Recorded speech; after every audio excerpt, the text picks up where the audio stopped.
الحمد لله رب العالمين وصلى الله وسلم على نبينا محمد وعلى آله وصحبه أجمعين أشهد أن لا إله إلا الله وحده لا شريك له وأشهد أن محمدا عبده ورسوله اللهم صل على نبينا محمد وعلى آل محمد كما صليت على إبراهيم وعلى آل إبراهيم إنك حميد مجيد اللهم بارك على محمد وعلى آل محمد كما باركت على إبراهيم وعلى آل إبراهيم إنك حميد مجيد أما بعد يا عباد الله يقول الله سبحانه وتعالى في كتابه الكريم واعبدوا الله ولا تشركوا به شيئا وبالوالدين إحسانا يا عباد الله Allah Azza wa Jalla says in His noble book what translated means, and worship Allah alone and do not associate anything as a partner with Him, and be good and dutiful unto your parents. Ibadallah, I wanted to pay very close attention to this portion of the ayah.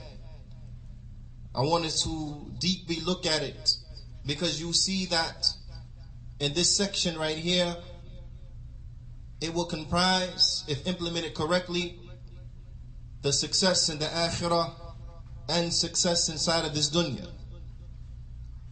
The great Imam al-Wadi'i, Imam Muqbil, rahimahullah ta'ala, he says, فَرَبُّ الْعِزَّةِ يَقُولُ في كتابه الكريم وَاعْبُدُوا اللَّهَ وَلَا تُشْرِكُوا بِهِ شَيْئًا. That Allah Ta'ala, He says in His noble book, and worship Allah alone and do not associate anything with Him as a partner. Imam al-Wadi'i rahimahullah ta'ala, he says وَالْعِبَادَ اسم جامع لكل ما يحبه الله ويرضاه من الأقوال والأفعال الظاهرة والباطنة. He says that ibadah, worship, is a word which consists of everything that Allah loves and that Allah is pleased with, from statements and from actions, that which is apparent and that which is hidden, from the open statements and the internal statements, from the open actions and from the internal actions. وَأَمَّا إِشْرَاكْ بِاللَّهِ عَزَّ وَجَلَّ, he says that as far as shirk and polytheism with Allah Azza wa Jal, فَسَيُفَسِّرُهُ حَدِيث Abdullah ibn Mas'ud radiyallahu ta'ala anhu. He says that it is explained by the hadith of Abdullah ibn Mas'ud radiyallahu ta'ala anhu, حيث قال, when he said, قُلْتُ يا رسول الله أي ذنب أعظم or أي ذنب أعظم. He said, O Messenger of Allah, which sin is the greatest? أي ذنب أعظم, which sin is the worst sin? To which the Prophet ﷺ, he said, أن تجعل لله ندا وهو خلقك. He says it's to make for Allah a rival when Allah created you. The greatest sin is to make for Allah a rival, and Allah is the one who created you. Meaning that what? The greatest sin is shirk. In other terms, another way to explain it, that the greatest sin, it is shirk, it is to associate partners with Allah Azza wa Jal. This is the greatest of all sins, bila shak wa bila rayb. Imam al-Wadi'i, he mentions, he says, فَالْإِشْرَاكُ بِاللَّهِ فَاشَ فِي أُلْمَةِ الْإِسْلَامِ في كثير من الأقطار الإسلامية لا يشعر به إلا من وفقه الله سبحانه وتعالى. He says that polytheism and making shirk with Allah Azza wa Jal, that it has become widespread in the Muslim world, has become widespread in the Muslim nation, and in many places or many Muslim countries and areas and regions and the like, you will find the shirk has become widespread, and it is not even noticed. It's become widespread unnoticeably. Why? Due to the extreme amount of ignorance. it's become widespread, the Imam, he says, except by the one whom Allah has given him success. Except who the one whom Allah subhanahu wa ta'ala has given him the success. The success to know what is a Tawheed. The success to know what is a shirk. The success to know what is true monotheism, and then they implement it. The success in knowing what is true polytheism in all its shapes and forms, and thus they stay away from it. The Imam rahimahullah ta'ala, he brings an example. He brings two examples actually, or more one can say, of how people fall into shirk. How they fall into shirk with Allah Azza wa Jal. So the Imam rahmatullah alayhi, he says, فَالْخَوْفِ, in fear. In fear. فَالْخَوْفِ مِنْ غَيْرِ اللَّهِ, having fear of other than Allah Azza wa Jal. To fear something improperly, then this is from the ways of shirk. This is from the ways of polytheism, to fear something beyond its measure. The Imam rahimahullah ta'ala, he says, فَالْخَوْفِ مِنْ غَيْرِ اللَّهِ الَّذِي يُسَمَّى خَوْفِ سِرٍّ. He said, is that fear, fearing other than Allah, that type of fear that has been named or called the secret fear. The secret fear. كأن تخاف من ميت أو تخاف من شجرة أو من حجر. He said, like the one who is scared of someone who is dead. The one who has a fear of someone who is dead. The one who was dead in his grave. What sense does it make to be scared of him? What can he do to you? What can he possibly do to you? Whether that be from causing any type of harm to you, or whether that be from bringing some type of benefit to you. What can he possibly do? This one who his days upon the earth have come to an end, and now he is dead in his grave. But you will find individuals, وَعِيَاذُ بِاللَّهِ, they have fear for those who are in the grave beyond their measure. They think that these individuals can bring to them harm. They think that these individuals can bring to them benefit, where the reality is that these individuals can't bring benefit nor harm to themselves, let alone anyone else. But to fear to such an extent, then this is polytheism. Or to fear a tree, or to fear a rock. And other than that, then this is polytheism. The Imam rahimahullah ta'ala, he says, يَعْتَبِرُ شِرْكًا. Then this is considered shirk. This is considered polytheism with Allah Azza wa Jal. وَأَمَّا تَخَافَ مِنْ سَبْعٍ أَوْ كَلْبٍ أَوْ مِنْ لِصٍ فَهَذَا لَا يَعْتَبِرُ شِرْكًا. He said, but to be scared of a predatory animal. So for an individual, he's scared of a jaguar. Naam, he's scared of a lion, a tiger. He becomes scared of it. He sees it, he's scared of it. And the like, this doesn't enter into that. Likewise, the one who's scared of a dog. He's walking down the street and he sees a dog, he becomes scared. Then this does not enter into that. This is a natural fear. Or the one who's scared of a criminal, he's scared of a burglar, or he's scared of a thief. Then this is a natural fear. It does not enter into polytheism with Allah Azza wa Jal. وفي صحيح مسلم عن علي ابن أبي طالب رضي الله تعالى عنه قال قال رسول الله صلى الله عليه وسلم لعن الله من ذبح لغير الله.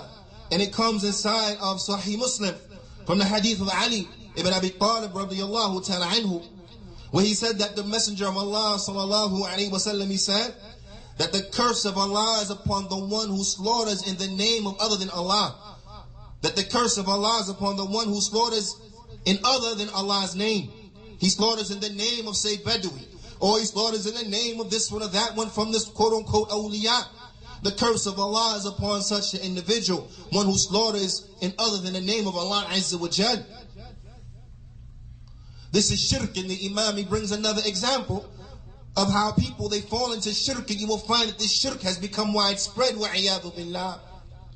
Even so much so that I have witnessed with my own eyes, heard with my own ears, individuals who argue and argue and argue the fact. Why? Because they want to slaughter the name of Sayyid Badawi. They want to slaughter the name of Sayyid Badawi.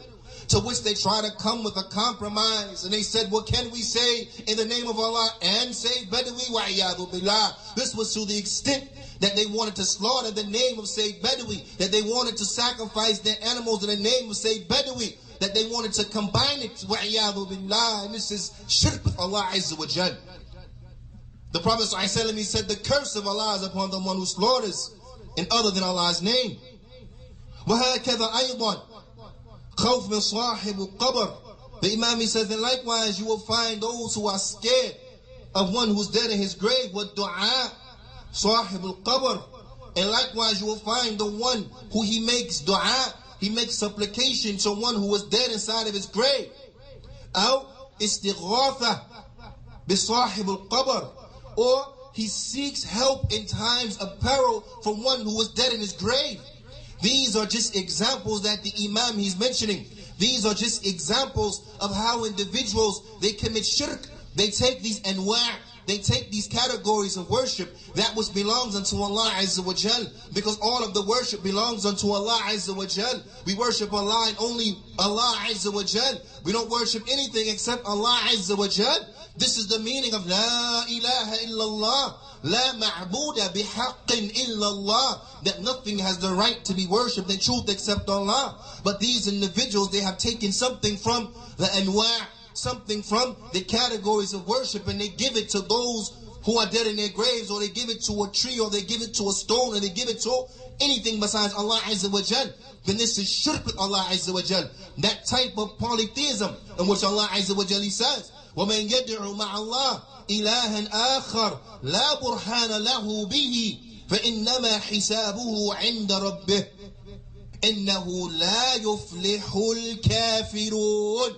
Allah Ta'ala says what means, and whoever calls upon something other than Allah, that of which he has no proof or evidence for. Istami'u ya ibad.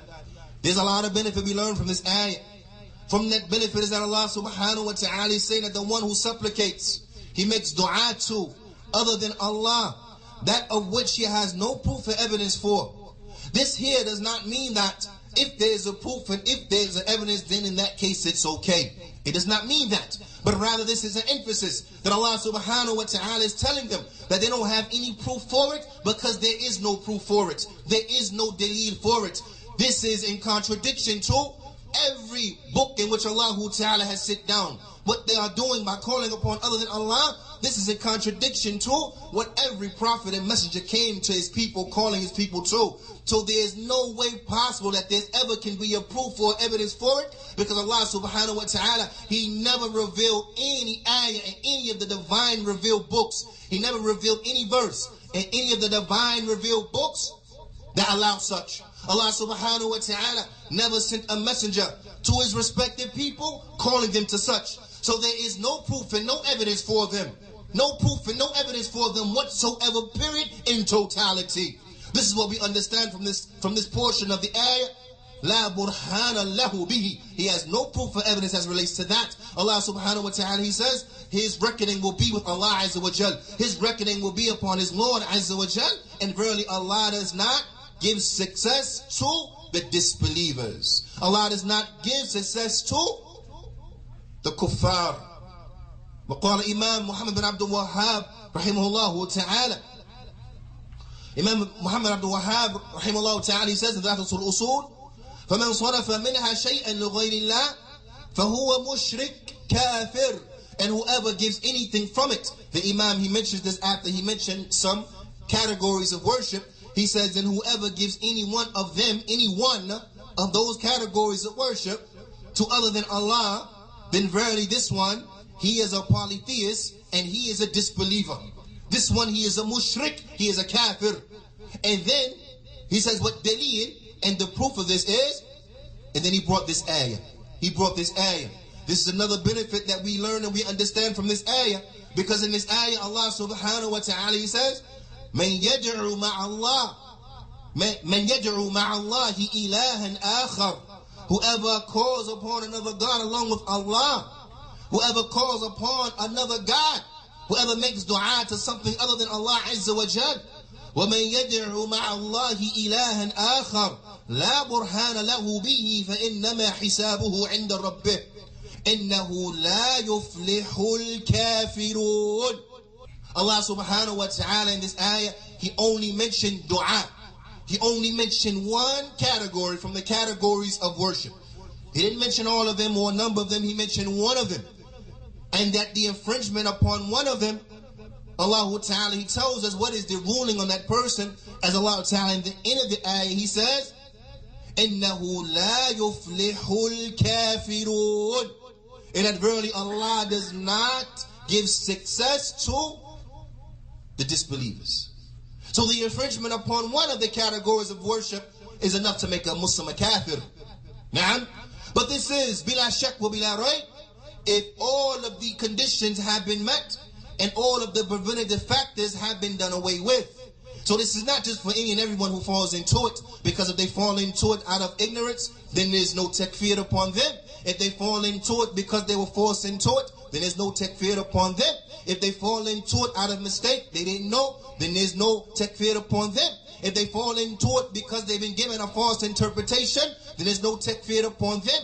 And this is what you find in the vast majority of the Muslims today. They fall into it because they have been lied to. They fall into it because of ulama as-su', because of those evil scholars. They fall into it because there are people who come to them, they tell them that the meaning of La ilaha illallah, it means just to establish a Tawheed al-Rububiyyah. That the meaning of La ilaha illallah, it means La khaliq illallah, wa la raziq illallah. To the end of it, they come and they lie to them by telling that the meaning of La ilaha illallah is restricted to just Tawheed al-Rububiyyah, that Allah is our creator, that Allah is our sustainer, and so on and so forth. Whereas we know what Tawheed and the meaning of La ilaha illallah, it encompasses all of the categories of worship. First and foremost, at Tawheed al-Uluhiyyah, that all of the worship belongs unto Allah Azza wa Jal, and thus covering at Tawheed al-Rububiyyah with Tawheed al-Asma wal-Sifat.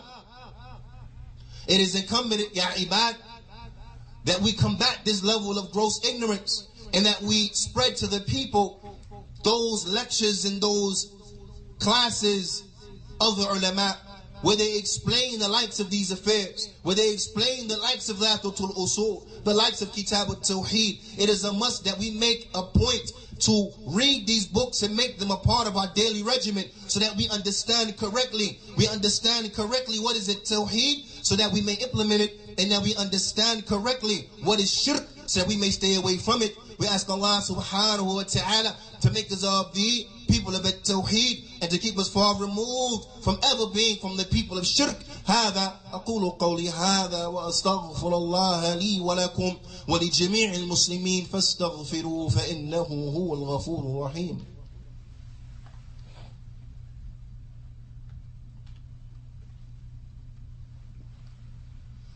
بسم الله والحمد لله والصلاة والسلام على رسول الله وبعد. يا عباد الله يا عباد الله. قال إمام مقبل الوادعي رحمة الله عليه: ثم بعد ذلك يأمر الله سبحانه وتعالى بالإحسان إلى الوالدين. Then after that, Allah subhanahu wa ta'ala, as Imam Muqbil, he says, He commanded to be good to one's parents. To be good to one's parents. وَالْأَمْرُ وَالِدَيْنِ قَدْ أَصْبَحَ ضَائِعًا في هذا الزمان. And the affair of the parents, they have become lost in these days. The establishment of the rights of the parents, this is something that is lost in these days and these times that we live in. وَعِيَاذُ بِاللَّهِ. The Imam, he says, فَرُبَّ وَلَدْ كَأَنَّهُ لَا يَعْرِفُ أَبَاهُ وَلَا يَعْرِفُ لِأَبِيهِ حَقًّا ولا يعرف لأبيه حق النعمة أنه كان سببا في وجوده وفي تربيته. He says that it is like almost to the point that a son or a child, they wouldn't even acknowledge their father. They wouldn't even acknowledge their mother. They wouldn't acknowledge the fact that their parents, their father, he is from the right upon the father, from the father's rights, or the fact that the father, he is a reason for this individual being in existence. The father, the mother, they are the reasons that we are here. The reasons, yani. You understand? That we're here. That we have been brought into existence by way of the bounty of Allah subhanahu wa ta'ala first and foremost. Because Allah is our creator. But Allah subhanahu wa ta'ala, He brought us here to this planet by way of this woman and this man, our mother and our father. Individual forgets this reality. He forgets this great right in which his parents have on him, and then he treats his parents like they don't exist. He forgets the fact that his parents, they are the what? They are the ones who raised him. His parents, they are the ones who raised this individual. They forget this fact that Allah subhanahu wa ta'ala made these parents as reasons for the raising of this person. They forget that. They forget the parent used to change their pampers, used to feed them food, the mother used to suckle them, and so on and so forth. They forget all of that. For Rabbul Izzah yaqul fi kitabih al-kareem, and Allah Ta'ala says in his noble book, وَقَضَى رَبُّكَ أَلَّا تَعْبُدُوا إِلَّا إِيَّاهُ وَبِالْوَالِدَيْنِ إِحْسَانًا. And your Lord, He has decreed inside of His book to not worship anything except Allah, and to be good and dutiful unto one's parents. Do not worship anything except Him, meaning except Allah, and to be good and dutiful to one's parents. إِمَّا يَبْلُغَنَّ عِنْدَكَ الْكِبَرَ أَحَدُهُمَا أَوْ كِلَاهُمَا. Whether one of them or both of them reach old age in your lifetime. If you live to see one or both of your parents become old people, senior citizens, فَلَا تَقُلْ لَهُمَا أُفٍّ. Don't say unto them uff. And uff is the slightest phrase of disrespect. The slightest phrase of disrespect. Don't even say that unto your parents. وَلَا تَنْهَرْهُمَا. And don't yell at them. Don't shout at them. نعم. لَا تَقُلْ لَهُمَا أُفٍّ. Don't say to them uff. The Imam al-Wadi'i says, don't say to them uff. Meaning, لَا تَتَدَجَّرَ minhuma, meaning don't make them mad. Don't do anything that will enrage and anger your parents. Don't do anything that will cause to your parents discomfort. Then Allah Azza wa Jalla says, وَقُلْ لَهُمَا قَوْلًا كَرِيمًا. And say to them a noble statement. Speak to your parents in the most noble of terms. Speak to your parents in the most noble of tones.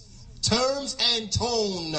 Person say, but I didn't say nothing bad, but the way he said it was condescending, the way he said it was disrespectful, the way he said it was sarcastic.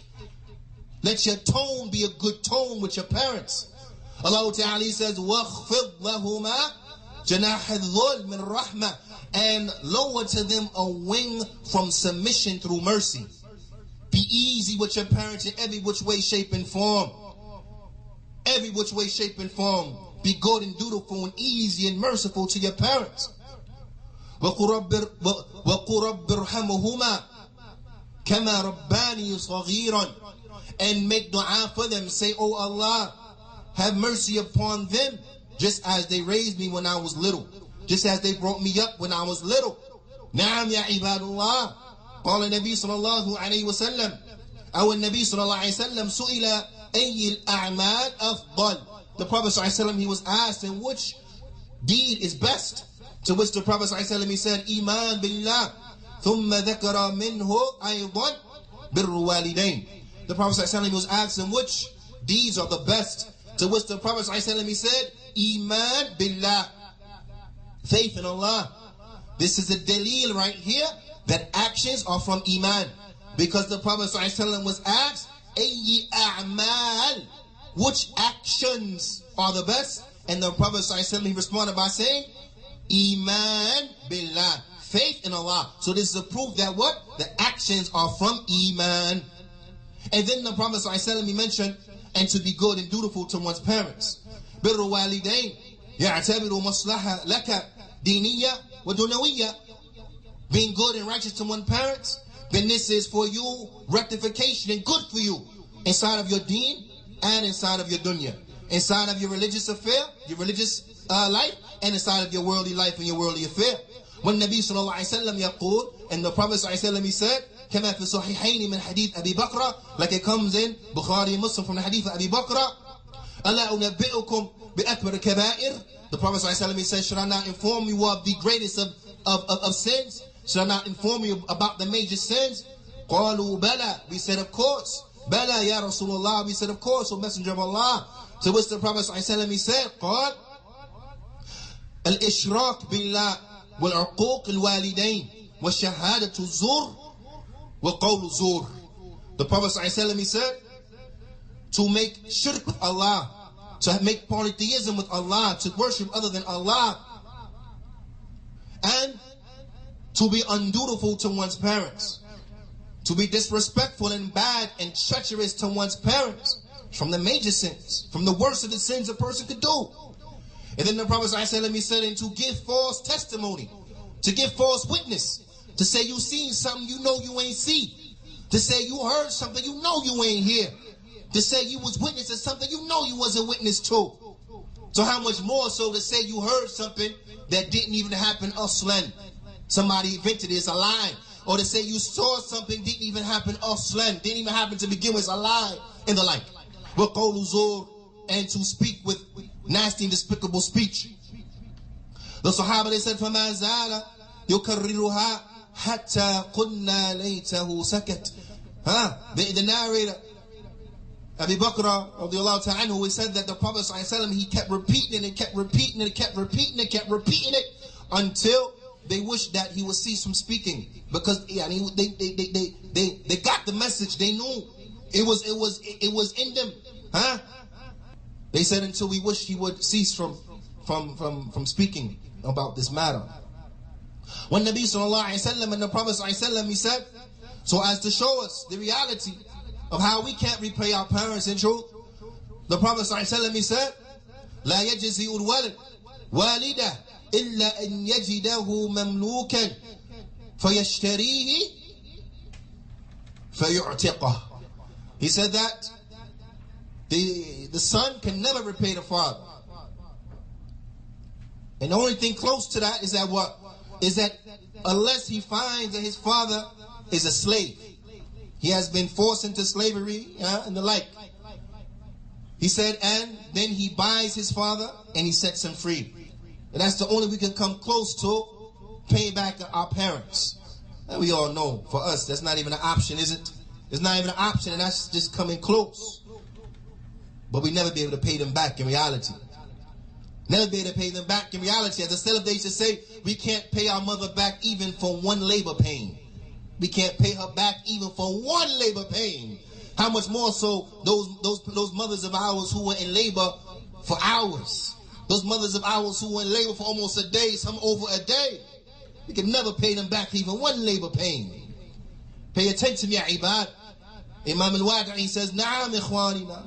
He says, yes, oh our brothers with Allah Azza wa Jal, our brothers for the sake of Allah, أصبحت الحضارة العصرية نزعة شيوعية في تفكيك الأسرة. He says that this modern society of ours, it has become a system of dismantlement. It has become a communist system of dismantling the family. Naam, a communist system of dismantling the family. Because as we know, communism in short is that socio-economical system predicated on the absence of social classes. So you find that no one recognizes the right of someone else over them. Naam, they think we all on the same level, we all the same. But the reality of ibad is, remember, we're not the same. We're not like our parents. Our parents, they are a degree above us. They have rights upon us. So we can't say, oh, but you said what you want to say, so now I want to say what's on my mind.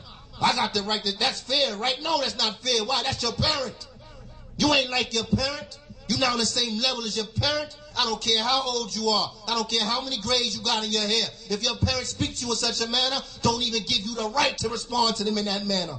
But you respond to them with love. You respond to them with justice. You respond to them by lowering your wing of humility from mercy.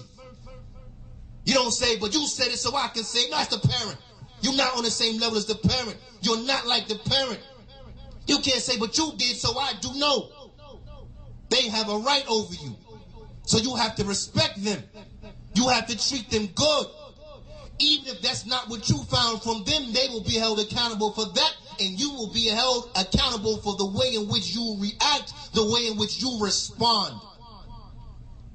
So you remember this ayah when you're speaking to your parents. You're not on the same level as them, but you have now this communistic thought and mentality where people think that they're on the same level of their parents. Some people think they better than their parents. You got little kids saying, you can't spank me. You try to spank me, put me in timeout, I'll call 911 on you, have you thrown in jail. What kind of nonsense and craziness is this? And you call this modern day society? This is the epitome of barbarism. This is the epitome of being backwards. This is the epitome of flipping a situation where you got little kids running a parent. Little kids telling the parent how it's going to be. Little kids yelling at the parent. Well, yeah, I'm going to be like, what's next? Little kids putting the parent in timeout? Little kids punishing the parent? And they say this is a society that we should be trying to follow? We have the example here in the Qur'an. We have the example here in the Sunnah Mustafa sallallahu alaihi wasallam that we give respect unto our parents. We respect them. We do not cause them harm directly nor indirectly. As the Prophet sallallahu alaihi wasallam said, "Min al-kaba'ir an yashtimu ar-rajulu abahu aw yasubbu ar-rajulu abahu." He said, from the major sins that a man, he disrespects his father and he verbally abuses his father. Qalu, the Sahaba, they said, وَهَلْ يَسُبُّ أَبَاهُ يَا Rasulullah. They said, and a man, he would really disrespect his father? You see this, how far removed it was from their minds. They had no precedent of this. They said, and a man would really disrespect his father? Listen to what the Prophet said. Let me say. He said, يَسُبُّ أَبَا رَجُلٌ فَيَسُبُّ أَبَاهُ وَيَسُبُّ أُمَّهُ فَيَسُبُّ أُمَّهُ. He said, is that a man, he will disrespect somebody else's father, and then that man in return will disrespect that person's father. Or that he will disrespect somebody else's mother, and then in return, they will disrespect their mother. So the Prophet ﷺ is telling us here in this ayah that it is from a major sin to indirectly disrespect our parents, be it father or mother. So how much more so to directly disrespect our parents? It's from the major sins to be the cause of having our mother and father disrespected. So how much more so to be the perpetrator of that disrespect to one's father or one's mother. This is what the Deen of Al-Islam teaches us, that there is never any justification to verbally abuse our parents, disrespect our parents, talk bad to our parents, be nasty unto our parents, neither in term nor tone. This is the guidance of Al-Islam, because you find that the Qur'an, you find the Sunnah, it guides us to every outstanding, praiseworthy, better, best characteristic. So it is upon us to stick to that which is best, to stick to that which will guide us to the Jannah, and to run away from everything else because we don't need it, don't want nothing to do with it. هذا يا عباد فأقيموا الصلاة.